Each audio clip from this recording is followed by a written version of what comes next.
বর্তমানে যেই রুমের ভিতরে প্রবেশ করছি সেটা হচ্ছে হোসেন শহীদ সোহরাওয়ার্দী হলের নিউজ পেপার রুম বলতে পারি। তার ঠিক পাশেই রিডিং রুম আছে। রিডিং রুমে সিনিয়র ভাইরা যারা আছেন তারা পড়াশোনা করছেন, তাদেরকে বিরক্ত করছি না বিধায় আমরা এখানে অবস্থান করছি এখন।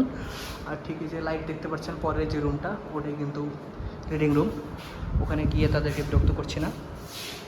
এই সারিতে মোটামুটি অনেকগুলো রুম আছে, সবগুলো রুম ব্যবহার হচ্ছে না, জাস্ট কোনায় দুইটা রুম ব্যবহার হচ্ছে, একটা নিউজ পেপার রুম, একটা রিডিং রুম হিসেবে। এখানে যথেষ্ট নিউজ পেপার আছে আমাদের পড়ার জন্য, কিন্তু ব্যাপারটা হচ্ছে যে এখানে যে নিউজ পেপারটা আছে এটা কিন্তু পুরাতন হয়ে গিয়েছে, অনেক আগে এটার ডেট শেষ হয়ে গেছে। কারেন্ট নিউজ পেপার এটা মনে হয়। আর কিছু নিউজ পেপার আছে যেগুলো 2-3 দিন আগের নিউজ পেপার অনেক সময় আমাদের কাজে আসতে পারে। সেই জায়গা থেকে এই উদ্যোগটাকে খারাপ বলা যাবে না। ছাত্রদের নিউজ সম্পর্কে জানা উচিত, কারণ আজকের ছাত্ররা আগামী দিনের ভবিষ্যৎ, তারা বিভিন্ন জায়গায় চাকরির প্রস্তুতি নেবে।